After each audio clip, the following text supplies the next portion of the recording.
After the Roman resistance near Geneva, which occurred in 58 BC, the general framework of the campaign in Gaul took on a new direction. Caesar had prevented the Helvetii from forcing the direct passage towards Roman province with the construction of fortifications and with the firmness of his legion present on the Rhône. The episode, although relatively brief, had a decisive significance. The Helvetii had been preparing for the collective migration for years, with the destruction of their villages and the organization of a vast movement that included men, women, children, wagons, escorts, and warriors. The original plan envisaged crossing the territory at Geneva to quickly penetrate southern Gaul, using the most direct route. The closure of the Rhône forced the entire population to divert, and this had profound repercussions both on their resources and on the perception of their strength. Caesar himself, in De Bello Gallico, I. 7-9, clearly describes the construction of the defensive works near the river and the firmness with which the legions prevented any attempt to cross. This phase was not only a technical act of military engineering but a political and psychological message. The Romans showed that the Republic was not willing to give up a step and that the will to defend the province and its allies was absolute. After some unsuccessful attempts and cosmetic negotiations, the Helvetii were forced to look for another path. This was the first crack in their great migratory undertaking, since the lost time and the waste of energy already aggravated the difficulty of leading hundreds of thousands of people along more inaccessible routes. After Geneva, the march continued northwest, with the aim of crossing the territory of the Sequani. The Helvetii obtained permission thanks to the intercession of Dumnorix of the Aedui, a character whom Caesar himself mentions with suspicion and who, according to the narrative, had personal interests in supporting the migrants. This episode highlights a central point in the political framework of Gaul in those years. The local populations did not constitute a united front, but were divided by internal rivalries and particular ambitions. Some saw the Helvetii as a potential ally against traditional enemies, others perceived them as an uncontrollable threat. In this context, Caesar found himself able to play on divisions, but also to have to respond to pressure from the Roman allies, in particular the Aedui, who asked for protection against the new arrivals despite having factions within them inclined to deal with them. The entry of the Helvetii into the lands of the Sequani represented a forced deviation from the original plan. Instead of a rapid and linear crossing, the migrant mass found itself having to travel through valleys and hills, with increasing logistical difficulties. The accumulated supplies were not infinite. Ancient sources speak of around 12 days of grain for the start of the march, but the reality must have been more complex. With such a massive movement, the collection and distribution of food was always precarious. Furthermore, the preventive destruction of the villages of departure, carried out to make the migration irreversible, deprived the Helvetii of any possibility of retreat or retrograde supply. They were therefore driven forward by urgency, and this conditioned every choice. Caesar, for his part, did not simply observe. After preventing the direct passage, he began a methodical pursuit, despite being aware of the initial difficulties. The legions were not yet all gathered, and the need for reinforcements pushed the commander to urge the loyalty of the allies and the arrival of new troops. The Roman military machine, disciplined but bound to collection times and precise routes, could not move as quickly as a migrating population, but it made up for it with organization. The decisive element was the supply chain. Caesar had the province behind him and could draw on safe supplies. The management of grain and food was a pillar of the campaign, and the commander himself, in his memoirs, dedicated ample space to the description of logistical needs, as if to underline that victory did not depend only on valor in battle but on the daily order with which the army was fed and supported. The Swiss march therefore continued through the territory of the Sequani and headed towards that of the Aedui, with an increasing burden of tension. The presence of an armed and hungry multitude put the territories they crossed in difficulty, since it was inevitable that the migrants would take resources by force. Caesar explicitly says that the Aedui, although formally allies of Rome, were torn apart by internal conflicts and were unable to guarantee the promised support in terms of food to the legions. This failure to comply, which the general points out in a reproachful tone, reflected the reality of a fragmented Gaul, in which local communities tried to take advantage of circumstances without fully committing themselves. Caesar thus found himself having to operate in an uncertain environment, in which his own allies were, at times, almost as much a source of difficulty as his enemies. The pursuit was not only a question of military strategy but also of political representation. Every Roman movement and every decision had a dual value. On the one hand, the need to contain the Helvetii, on the other the intent to consolidate its image as protector and arbiter of Gaul. It is in this context that we understand why Caesar dedicated ample space, in his memoirs, to describing the requests of the Aedui, their complaints, and the supply difficulties that his army faced. It was not a logistical detail, but a way of underlining that the Roman mission could not be hindered without local contradictions emerging. The Helvetii, forced to proceed in the direction of Bibracte, progressively found themselves in an increasingly precarious condition. The migrant people, although strong with numerous warriors, were not a professional and permanent army like the Roman one. The weight of families, wagons, and supplies created an intrinsic slowness, and the need to constantly search for food transformed each stage into an act of potential aggression towards the communities crossed. This is where the time factor became decisive. Every day of march meant consumption of resources, waste of energy, wear and tear of internal cohesion. Modern sources have repeatedly underlined how Caesar's description probably exaggerates the numbers, speaking of hundreds of thousands of individuals, but the sense of difficulty remains unchanged. Migration was a fragile and risky undertaking. Caesar, seeing the Helvetii heading towards Bibracte, the capital of the Aedui, made a strategic decision. Control of that city represented the possibility of securing abundant supplies and establishing a dominant position. In his memoirs he clearly explains that the need for supplies pushed him to divert to occupy Bibracte. This movement, however, gave the Helvetii the opportunity to face it in the open field, since they interpreted the Roman march as an act of vulnerability.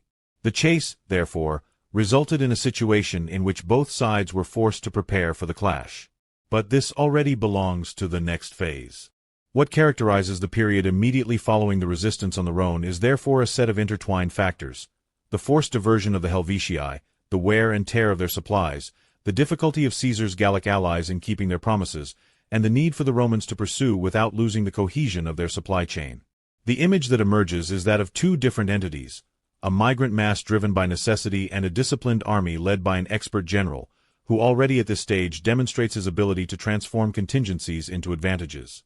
The direct confrontation had not yet taken place, but the foundations of the future Battle of Bibracte were already laid in the days following Geneva, in that long march in which willpower, logistics, and politics were inseparably intertwined. After the forced diversion following the events of Geneva in 58 BC, the general situation of the forces in the field changed significantly. The march of the Helvetii through the territories of the Sequani and the progressive approach to the lands of the Aedui determined a new balance, in which both the migrants and the Romans had to reconsider their resources, the possibilities for maneuver, and the ability to sustain the confrontation for a long time. Understanding the condition of the two sides after Geneva means analyzing not only the number and military strength, but also the logistical, moral, and political dimension that directly affected the resistance of the protagonists of the campaign. Caesar, in Bello Gallico, I. 10-12, stops to describe the Swiss movement as a compact and imposing whole, divided into tribal contingents, each with its own leaders and insignia. According to the calculations reported in his work, the total number would have exceeded 360,000 people, of which approximately 92,000 fighters. Modern criticism tends to consider these figures exaggerated, deeming a lower number more likely, but the perception transmitted by ancient sources is that of an enormous mass, such as to constitute not only an army, but a people on the move. This characteristic was their strength and at the same time their limit. The strength because no other Gallic population at that time was able to move with such compactness and with such a large number of warriors. The limit because the enormous load of families, livestock, and carts slowed down every step and made a constant search for supplies necessary. The Swiss escorts, already affected by the forced stop near the Rhône and by subsequent diversions, were showing signs of wear and tear. Cesare says that they had prepared a backup food plan, but it was not enough for many months. Every deviation, every delay, every negotiation with the people crossed meant affecting that already precarious heritage. This explains why the Helvetii were often forced to plunder local communities or impose requisitions, thus fueling a climate of growing hostility. It was not only the will to fight that guided the march, but the pressing need not to disperse one's forces before reaching fertile and safe territories in which to settle. The internal organization of the Helvetii presented elements of discipline and military capacity that should not be underestimated. They had a consolidated warrior tradition, with expert warriors fighting in tight formation, equipped with large shields and long swords. The sources inform us that they often used wagons to transport baggage, but also as tactical support in battle, placing on them men capable of throwing javelins or protecting the flanks of the formation. However, the presence of a large civilian component weakened the overall effectiveness, since a migrating population could never be as rapid as a professional army. On the Roman front, the condition after Geneva was different. Caesar initially had 6 legions, but was gathering reinforcements, appealing to the provinces and allies. The Roman legion was a trained and disciplined body, made up of professional soldiers whose sole task was combat and observance of orders. The hierarchical structure ensured that, even in times of crisis, the organization remained solid. Each legion numbered around 5,000 men, divided into cohorts and maniples, with centurions who took care of order and discipline. Added to this were auxiliary cavalry units, partly supplied by the Gallic allies, although to a lesser extent than Caesar would have desired. The legions, however, were not free from difficulties. The pursuit of the Helvetii meant traveling long distances in territories that were not always favorable, with the risk of moving away from safe bases. Caesar repeatedly underlines the lack of food promised by the Aedui, who, despite declaring themselves faithful allies, were unable to satisfy the needs of a large and constantly moving army. This deficiency risked undermining the Romans' ability to maintain the initiative. In a passage from Bello Gallico, I-16, the commander recounts in an almost reproachful tone the promises not kept by the Aedui and the need to seek immediate solutions. It is an aspect that shows how, alongside military power, the campaign was a continuous test of diplomacy and resource management. Another element to consider concerns the morale of the troops. After Geneva, the Romans had achieved a first symbolic success, blocking the passage of the Rhône. This strengthened trust in the commander, but at the same time the awareness of chasing a large and still intact population could generate apprehension. Caesar was skilled at keeping morale high, alternating firmness with generosity in rewards, and reminding his soldiers that they were defending not only the Roman province but the very honor of Rome. In his memoirs he writes as if the legion was constantly aware of the greatness of its mission. It is likely that this representation is partly the result of his rhetorical skill, but it nevertheless reflects a real fact. Caesar's authority was solid and the discipline of the legions remained a fixed point. The Helvetii, on the contrary, saw internal difficulties progressively emerge. The need to provide sustenance created tensions between the clans, and the fatigue of the march wore down cohesion. Their strength lay in numbers and in their determination to find new lands, but every minor clash, every delay, every loss of livestock meant that the possibility of keeping the group together was reduced. Caesar does not fail to underline that the migrants carried out looting along the way, and this not only damaged the local populations, but created a chain of hostility that the Roman commander himself could exploit, presenting himself as the defender of stability and legality. From a strictly military point of view, therefore, the picture was clear. The Romans possessed a smaller but better organized army, with iron discipline and a superior logistical system, despite 1,000 difficulties. The Helvetii had the advantage of numbers and knowledge of the Gallic territories, but were burdened by the presence of families and the uncertainty of supplies. This imbalance defined the imminent confrontation, a clash not only between soldiers, but between two opposing conceptions of war, that of a professional army and that of an armed people.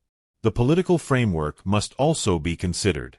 Gaul in the 1st century BC was not united, and local populations watched carefully what was happening. The Aedui, divided into their factions, oscillated between loyalty to Rome and attempts at autonomy. The Sequani, who had granted passage to the Helvetii, now found themselves suffering the consequences of their decision. The Allobroges, shortly before blocked on the Rhône, observed with fear the possibility of further devastation.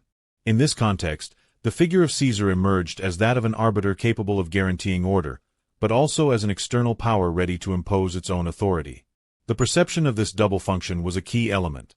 Some saw the Romans as a necessary protection, others as an inconvenient interference. If we look at the sources, not only Caesar but also later authors such as Plutarch and Appian remember the Helvetii campaign as an emblematic episode of the confrontation between Rome and Gaul. Plutarch, in the Life of Caesar, underlines the courage with which the general faced such a numerous people, transforming his victory into a springboard for political glory in Rome. Even if these accounts are affected by the temporal distance and the desire to exalt the figure of the protagonist, they show how already in the imperial age the episode was considered a clash of exceptional dimensions. The analysis of the forces in the field after Geneva therefore leads us to a crucial point. On the one hand, an entire people, strong in warriors but weakened by the needs of the march, forced to proceed through often hostile territories and to count on increasingly scarce resources. On the other hand, a disciplined army, trained and led by an expert commander, but exposed to the risks of uncertain supplies and a not always reliable Gallic ally. In the middle, fragmented Gaul, which observed and decided from time to time which side to take. The scales, at this point in the campaign, were not yet definitively unbalanced. The Helvetii maintained a considerable force and had not been directly hit. The Romans, despite having achieved an initial success, had not yet openly faced their enemies in the field. But the balance was fragile. An episode, a mistake or a strategic decision was enough to transform tension into conflict. The march continued, and with it the awareness grew that the meeting between the two forces was inevitable. The analysis of the forces in the field therefore shows two different realities but destined to intersect: the migrant mass in search of survival and the disciplined army that defended the province and the prestige of Rome.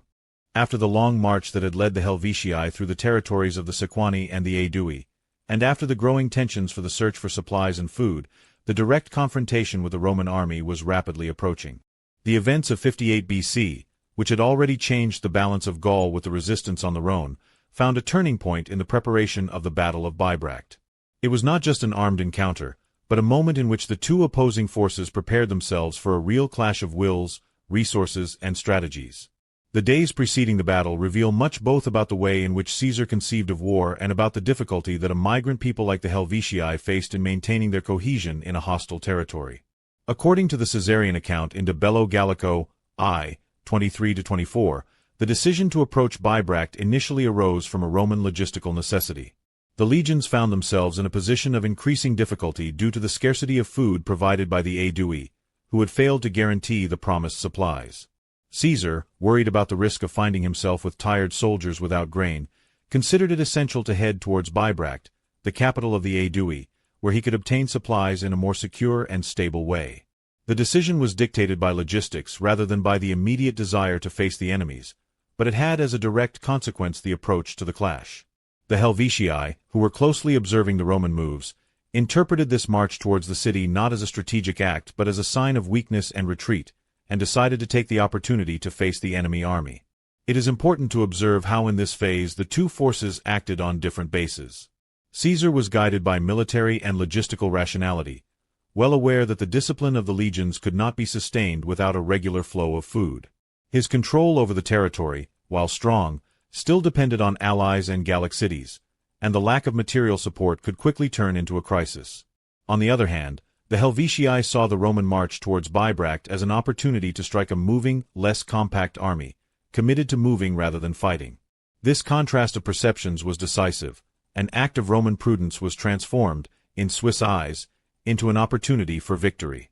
Preparation for battle was therefore accelerated by contingent circumstances. Caesar, once he realized that the enemies were advancing with the intention of clashing, changed his plans.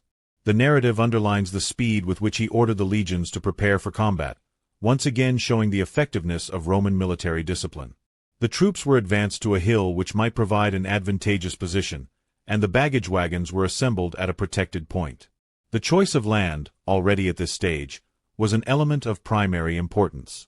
The Romans knew that the solidity of their formation would benefit greatly from an elevated position, while the Helvetii, driven by impetus and necessity, would have had to attack uphill, exposing themselves to the counteroffensive. On the Swiss side, the preparation was more chaotic. The marching multitude could not be quickly transformed into an orderly army. However, the warrior tradition of the clans allowed the formation of groups of fighters capable of withstanding an initial impact. According to Caesar, the Helvetii placed the chariots in a circle, almost as if to form a mobile fortification that protected women, children, and supplies, while the warriors lined up on the front. This element, often cited as proof of their organizational capacity, also revealed the defensive nature of their position. Not being able to count on a safe rear guard, they transformed the wagons into a fortified camp to guarantee protection for their families. It was not a sign of weakness, but of tactical necessity. The Gallic allies watched attentively. The Aedui, in particular, were in an ambiguous position. On the one hand, they hosted the capital towards which Caesar was heading. On the other, they had not consistently kept their promise to supply food, and some of their factions had shown sympathy for the Helvetii. The battle that was preparing was therefore also a test for their loyalty and their ability to definitively choose which side to be on. Caesar could not ignore that the outcome of the clash would have had not only military but also political consequences. A further element of the preparation concerned the cavalry. The Helvetii, although not without knights, had a limited contingent compared to the needs of such a vast campaign. The Romans, on the other hand, had auxiliary units at their disposal provided by their Gallic allies, but their reliability was questionable. Caesar recounts that in some initial phases of the campaign the allied cavalry had shown little determination, and that only the direct presence of the legionaries could guarantee the solidity of the line. On the march to Bibracte, however, Roman and allied cavalry were used to monitor the movements of the Helvetii and quickly report on their intentions. This allowed the commander to react promptly when he noticed that the enemies were preparing for battle. The sources do not offer us a detailed account of the days immediately preceding the battle, but from Caesar's words we get the image of a climate of growing tension. Every movement was observed from the other side, every deviation could be interpreted as a sign of strength or weakness.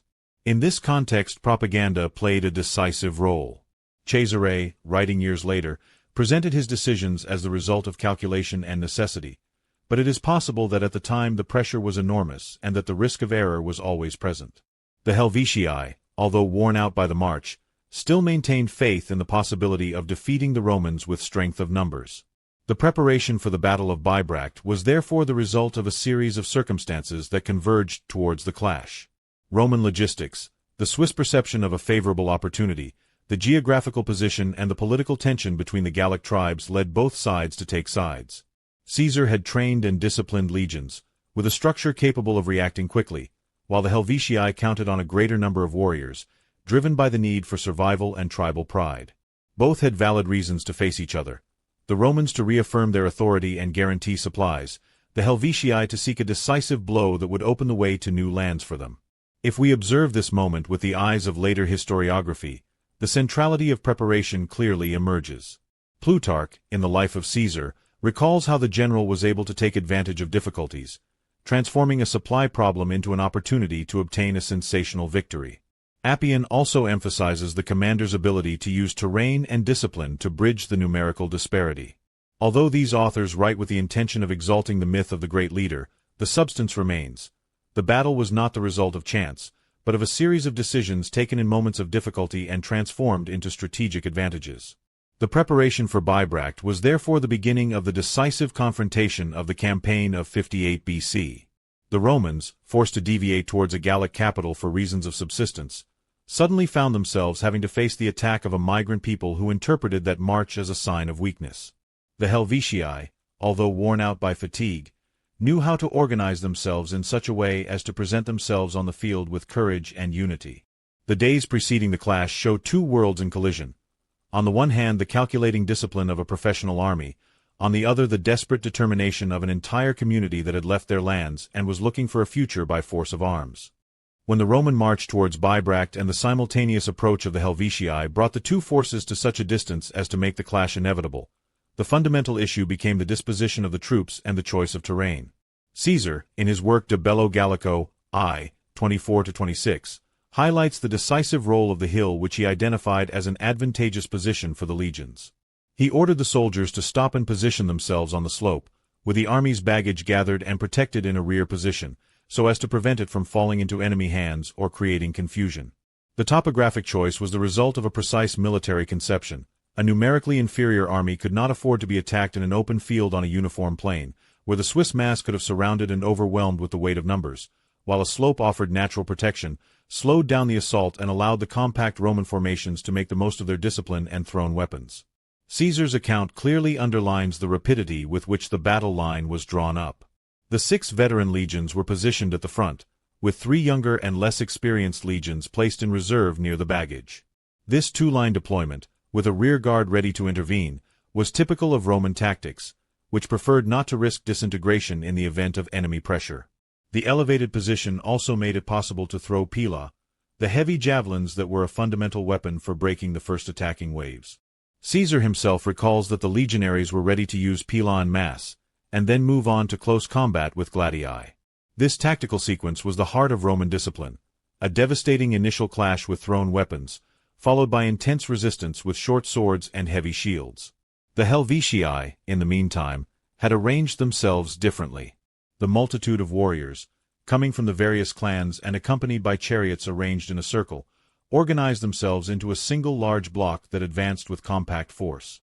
Caesar describes their advance as energetic and courageous, emphasizing the determination with which they ascended the slope to face the legions. Their tactics were not without effectiveness. The use of mass and continuous pressure could easily overwhelm a less disciplined enemy or one without an advantageous position.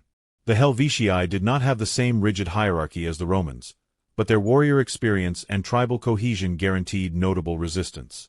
They also had some mounted units and warriors skilled in the use of spears and long swords, effective weapons in hand-to-hand combat. The clash was therefore being prepared in a very specific geographical setting. It was not an open plain but a hilly area that favored those who knew how to hold their positions and exploit the terrain. The difference between the two sides was evident. The Romans with orderly lines, perfectly integrated cohorts and centuries, large and heavy shields that could form a compact wall, pila thrown at close range and short gladii to strike with precision. The Helvetii with the strength of numbers, the push of a mass of warriors who tried to overwhelm with impact and individual courage, protected by oval shields and armed with long swords more suitable for broad blows than tight maneuvers. Caesar, aware that morale was paramount, personally encouraged his soldiers. The sources recall how he used to move along the lines, showing his presence and reaffirming his confidence in victory. This element, although it may appear rhetorical in his memoirs, was essential for an army that found itself facing a numerically superior mass. The vision of the commander sharing the risks with the legionaries reinforced the belief that discipline would trump numbers. On the Swiss side, the preparation had a more spontaneous but no less significant character. The choice to arrange the chariots in a circle, almost like a palisade, was not an improvised expedient but a tradition of the Celtic populations on the move. This arrangement protected not only non-combatants but also food supplies, making the position more difficult to attack in the event of reverses. Warriors could fight knowing that their families were protected behind them, and this gave a sense of obligation and courage. Caesar, in his story, tends to underline the determination of the enemies while also wanting to exalt the Roman victory, and this suggests that the battle was truly tough and not without moments of danger. The disposition of forces was therefore not only technical but also symbolic. The Romans presented themselves as a professional, orderly army, capable of exploiting the geometry of the terrain and formation. The Helvetii as an entire people who fought with the weight of necessity and with the pride of defending their own people. The scene, observed by the surrounding Gallic tribes, had a value that went beyond the immediate military outcome. All nearby communities watched to see if Rome was truly capable of dealing with such a large population, or if the Helvetii would prove that tribal strength could still resist outside domination. An often overlooked but significant element concerns the role of the cavalry in the deployment phases. Caesar recalls that the Roman and allied knights had the task of containing the first skirmishes, while the legions positioned themselves in order. The Helvetii tried to exploit their mobile units to disturb the Roman maneuvers, but the organizational superiority of the auxiliary knights and the support of the legionaries prevented this from causing confusion. This moment of initial friction was crucial. If the legions had been caught in the deployment phase, their cohesion could have wavered. The weight of terrain and strategic preparation is also reflected in the observations of later authors. Plutarch underlines how Caesar had the ability to see the advantages of the soil in advance, and transform them into instruments of victory. Appian adds that the speed with which the legions adapted to the situation demonstrated the superiority of the Roman military system over the tribal masses. These testimonies, although written centuries later, reinforced the idea that the deployment phase was perceived as decisive for the final result. The Helvetii, for their part, did not present themselves as a disorganized enemy. On the contrary, their compactness and their ability to face such a disciplined army deeply impressed ancient observers. Caesar himself recognizes that the first advance was conducted with great valor and that his soldiers had to withstand considerable pressure. This indicates that the deployment phase was not followed by an immediately decisive impact, but by a collision in which the two forces deployed all their capabilities. The description of the disposition of the troops shows us, therefore, how the Battle of Bibracte was not a simple sudden clash but the result of conscious preparation. Every detail, from the position of the baggage to the role of the reserves, from the choice of the hill to the disposition of the enemy tanks, contributed to defining the progress of the battle. The forces were deployed with different logics but with the same determination. the Romans to defend their discipline and show the superiority of the legion, the Helvetii to affirm the right of a people to find new lands and not to bow to an external power. The clash that took place near Bibracte in 58 was not just a military moment, but an episode that condenses in an exemplary manner the tension between the discipline of a professional army and the strength of an entire people on the move. Once the Swiss troops launched themselves against the Roman legions, the battle immediately entered a phase of extreme violence. Caesar, in De Bello Gallico I, 25, describes the succession of events with the precision of someone who wants to leave a political and military document. The legionaries, positioned on the slopes, waited for the compact approach of the Helvetii, threw their pila with a devastating impact that broke numerous shields and forced many warriors to fight without protection. Then they took out their gladii and advanced in a tight line. The chronology of the first phase is marked by the very rhythm of Roman tactics, with the collective launch followed by the ordered assault. The effectiveness of the pilum, thanks to the folding iron of the tip which penetrated the enemy shield and made it useless, proved to be decisive in opening gaps in the enemy's first line. Many Swiss warriors, unable to free themselves from the weight of the stuck javelin, were forced to drop their shields and face the fight uncovered. This episode, which Caesar exalts as proof of Roman technical superiority, is also confirmed by Polybius in previous treatises on tactics, where the weapon was already described as specifically designed to destabilize the enemy front. However, the resistance did not immediately give way. The Helvetii, although deprived of part of the protection, continued to push forcefully, and the hand-to-hand fight quickly became confused and very harsh. The Caesarian story underlines that at this juncture the Romans maintained cohesion. The cohorts acted as compact blocks, advancing slowly but surely and forcing their opponents back. The Helvetii, for their part, reacted by trying to outflank the Roman wings, aware that the compactness of the center would be difficult to break through. Caesar explicitly mentions that they attempted to surround the legionaries several times, and it was at these times that the role of the cavalry and reserves became essential. The allied cavalry, although numerically inferior, managed to contain the encirclement attempts, while the 3 reserve legions stationed near the baggage were called to reinforce the most threatened points. This phase demonstrates how the elasticity of the Roman manipulative system was superior to the impetus of the tribal blocks. The possibility of bringing in fresh units at the critical moment overturned the attempts at rupture. The fighting went on for hours. Caesar himself admits that the Helvetii fought with great ferocity and that only after long resistance did they retreat towards the chariots. This detail is fundamental to understanding the chronology of the clash. It was not an immediate and overwhelming victory, but a progressive attrition. The Romans had to resist multiple waves, contain outflanking maneuvers, and finally push the enemy towards the rear, where the chariots arranged in a circle constituted the last defense. Here the clash took on the contours of a desperate battle.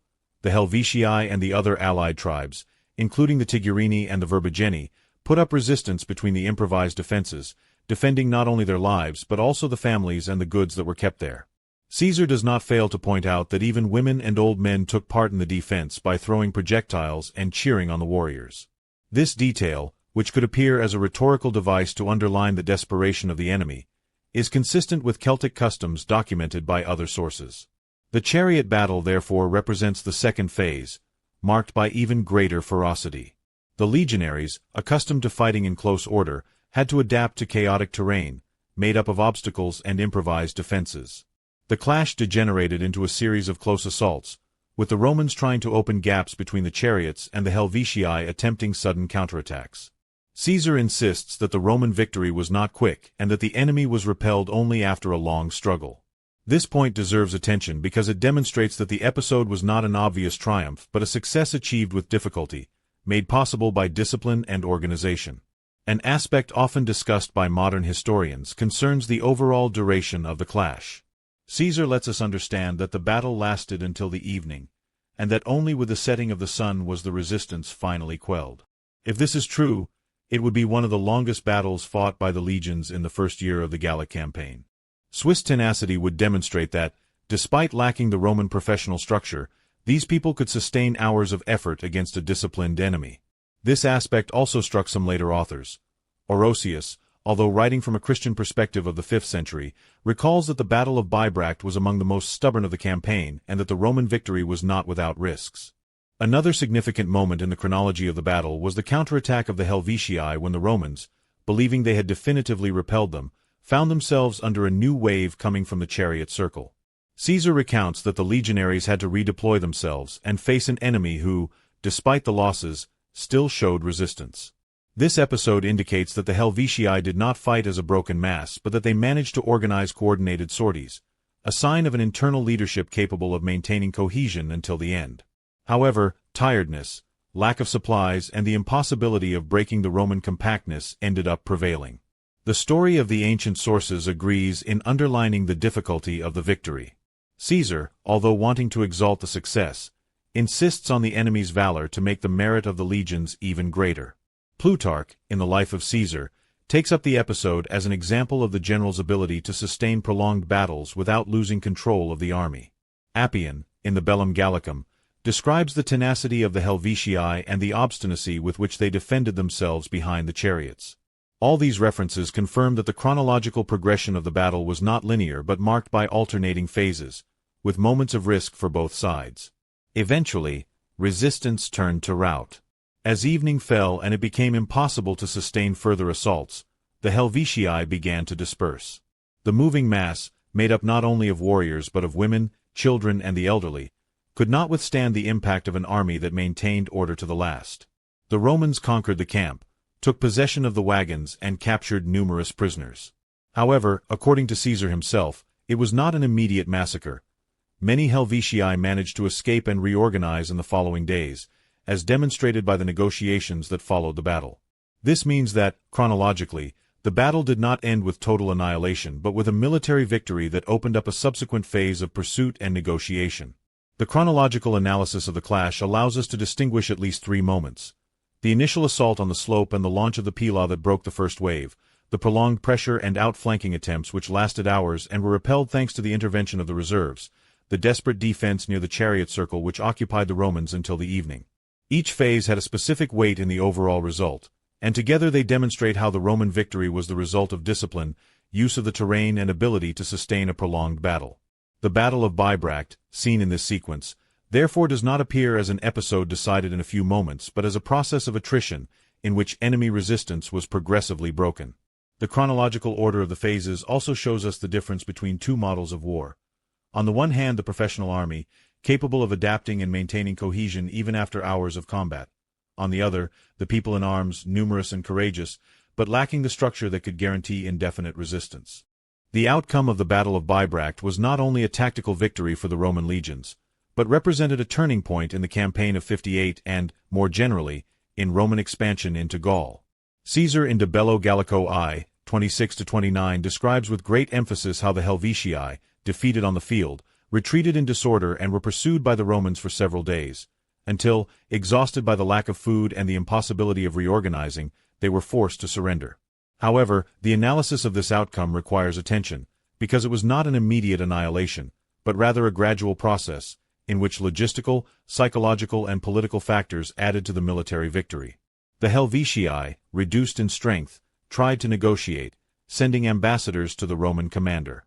Caesar underlines that they presented themselves with humility, asking for the possibility of settling in some region of Gaul under Roman protection, but the general demanded that they return to their original locations and rebuild the abandoned settlements. This step, presented as an act of clemency, actually had a precise political function: to prevent the creation of new ethnic blocs in sensitive lands and to ensure that the migratory movement stopped definitively.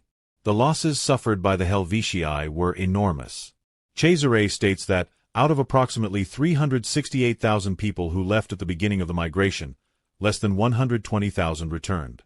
These numbers, although they may be the result of exaggerated rhetoric, still reflect the idea of a people decimated by the march and defeats. The disproportion highlighted by the sources serves to strengthen the image of a sensational victory, but also to underline the power of Rome as an entity capable of facing and subduing enormous masses. The management of the prisoners was also an integral part of the outcome. Many were sold as slaves, others dispersed, but the largest part was brought back to their original lands at Caesar's behest. This point was judged positively by some later authors, such as Strabo, who saw it as a policy of stabilization, but criticized by others, such as Cassius Dio, who suspected a political calculation aimed at keeping the borders under control. On the Roman side, the losses are not given in precise figures by Caesar, who prefers to insist on the value of his men and the resistance offered. However, the fact that the battle lasted into the evening and that the Helvetii were able to mount significant counterattacks suggests that the losses were not negligible. Some modern scholars hypothesize that the Roman casualties may have been several thousand, a figure which, if confirmed, would make the bloody nature of the clash even more evident. For Caesar, however, it was important to present the victory as clear and indisputable, and therefore he minimized the sacrifices. The psychological impact of the victory was notable. The Gallic populations, who had observed the advance of the Helvetii with interest and fear, saw in Bibracte the concrete demonstration that Rome was capable of containing and annihilating even an entire population on the march. This increased Caesar's prestige among allies and neutrals, but at the same time it also increased mistrust. The Aedui, who had requested help and provided support, understood that the Roman presence would be increasingly cumbersome, while other tribes began to more carefully evaluate the risks of a direct confrontation. The military victory, therefore, had ambivalent political consequences. It strengthened Caesar's authority but also sowed the seeds of future resistance. Analyzing the causes of the Roman victory, several factors emerge. Firstly, the discipline and structure of the legions, capable of resisting a numerically superior enemy and maintaining cohesion during hours of combat. The combined use of the pilum and the gladius, combined with the protection of the heavy shields, allowed the legionaries to face the pressure of the Helvetian masses effectively. Secondly, the choice of terrain, which Cesare himself underlines as decisive. Lining up on the slope meant reducing the impact of the enemy's assault and forcing him to fight uphill. Thirdly, the ability to use reserves and cavalry to contain outflanking attempts. Finally, Caesar's leadership, which did not limit itself to commanding from afar but showed itself along the lines, motivating soldiers and making quick decisions at critical moments. On the Swiss side, the causes of the defeat were multiple. The large number was not enough to compensate for the lack of a centralized command structure and flexible tactics. Individual courage and tribal cohesion were no match for the collective discipline of the legionaries. The shortage of food and the logistical difficulties that had already weakened them during the march weighed further, reducing their capacity for prolonged resistance. Finally, the illusion of being able to overwhelm a professional army with mass force alone proved fatal. Caesar did not fail to attribute warrior qualities to his enemies, but he always insisted that the lack of order and organization was their main weakness. Ancient sources allow us to grasp the echo of this battle even beyond the Caesarian story. Plutarch, in the Life of Caesar, considers Bibracte as one of the initial tests of the leader's military genius, capable of transforming a potentially dangerous situation into a complete success. Appian highlights the tenacity of the Helvetii and the long duration of the battle, underlining that it was not an easy victory but won with difficulty. Cassius Dio, although writing in a later era, recalls how the victory consolidated Caesar's political power in Rome, providing him with the aura of invincibility necessary to continue his career. These testimonies, although divergent in detail, agree in recognizing a decisive value in Bibracte. From a military point of view, the outcome demonstrated that the Roman legions, even if in a minority, could face much larger masses as long as they were led with discipline and supported by solid logistics. This message was not addressed only to the Helvetii but to all the populations of Gaul, who understood that they could not rely only on numerical strength. From a political point of view, Caesar found himself strengthening his position not only as a victorious general, but as a guarantor of order for those who had entrusted themselves to him. In the Roman Senate, the success was presented as an act of defending the borders and protecting the allies, but in reality it laid the foundations for a much broader expansion.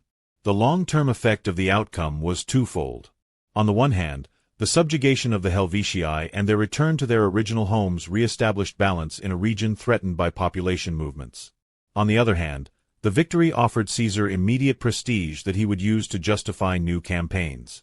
Political opponents in Rome could not dispute the legitimacy of an action that had brought order where there was chaos, and public opinion welcomed the news of the victories.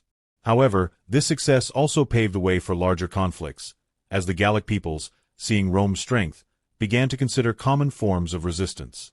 The general conclusions that can be drawn from the Battle of Bibracte and its outcome concern both the military and political dimensions.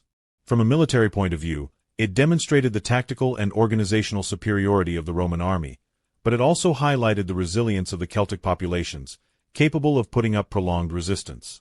From a political point of view, it consolidated the figure of Caesar as an effective commander, strengthening his prestige among the allies and increasing his influence in Rome. From a human point of view, it marked the end of the hopes of an entire population, forced to give up migration and suffered devastating losses. The Battle of Bibracte, therefore, cannot be reduced to a simple armed clash. It was an event that marked a change in the balance of Gaul, which transformed the perception of Roman power and which became a reference model for Caesarian propaganda. Caesar's ability to present victory as inevitable and at the same time as the fruit of the valor of the legions contributed to creating an image destined to last for centuries. The Swiss defeat, although dramatic, became an integral part of that historical process which led, in the following years, to the complete conquest of Gaul.